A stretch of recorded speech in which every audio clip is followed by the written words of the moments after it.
অসমৰ মুখ্যমন্ত্ৰী ডক্টৰ হিমন্ত বিশ্ব শৰ্মা ডাঙৰীয়াই আজি আসাম TET ৰিক্ৰুটমেণ্ট এক্সামৰ যি গ্ৰেড 3 আৰু গ্ৰেড 4 মূলতঃ পৰীক্ষাৰ সম্পৰ্কত এটা বিশেষ গুৰুত্বপূৰ্ণ মন্তব্য প্ৰকাশ কৰে। সেই কথাখিনি মই পোনপটীয়াকৈ আপোনালোকক এই ভিডিঅ'টোৰ যোগেদি শুনাম।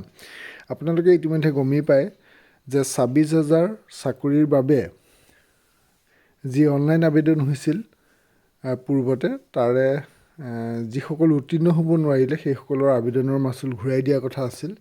সেই সন্দৰ্ভত সাংবাদিকে সোধা প্ৰশ্নৰ উত্তৰত তেখেতে কি কাৰণে দিব পৰা নাই বা এই বিষয়ে কি ব্যৱস্থা গ্ৰহণ কৰা হ'ব সেইখিনি কথাও কৈছে।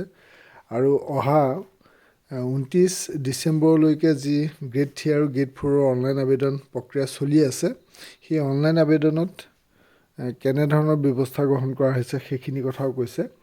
মুখ্যমন্ত্ৰী ডাঙৰীয়াৰ এই মন্তব্যখিনি যথেষ্ট গুৰুত্বপূৰ্ণ, সেইবাবে আপোনালোকক ভিডিঅ'ৰ যোগেদি আগবঢ়ালোঁ। এতিয়া মুখ্যমন্ত্ৰী ডাঙৰীয়াৰ মন্তব্য পোনপটীয়াকৈ শুনকচোন বাৰু।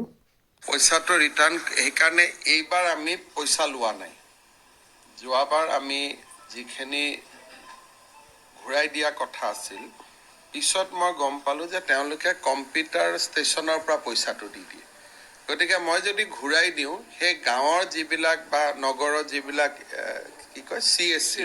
CSCৰ একাউণ্টতহে পইচাটো জমা হ'ব, ল'ৰাবিলাকে নাপাব। কাৰণ ল'ৰাবিলাকে নিজৰ পৰা জমা নিদিয়ে, বেলেগৰ মোবাইলৰ পৰা দি পঠাই দিছে। সেইকাৰণে এইবাৰ আমি কি কৰিছোঁ, টকাটো ঘূৰাই নিদিয়াৰ কাৰণে এইবাৰ আমি কোনো ফিজ লোৱা নাই। এতিয়া ঘূৰাই কাক দিব লাগিব? কথাটো হ'ল যে চবেই মোক কৈছে, ফেচবুক হোৱাটছআপত কৈছে, দাদা পইচাটো দি আমিতো নাপাওঁ। যদি এটা ঘূৰাই দিব পৰা মানুহজন থাকে, ঘূৰাই দিব পাৰি। বাতিলো নহয়, এইটোকে চিন্তা কৰি আছো যে কেনেকে কি কৰিব পাৰি। কাৰণ মই কম্পিউটাৰ অপাৰেটৰ কেইজনক পইচাটো ঘূৰাই দিলে কি লাভ হ'ব?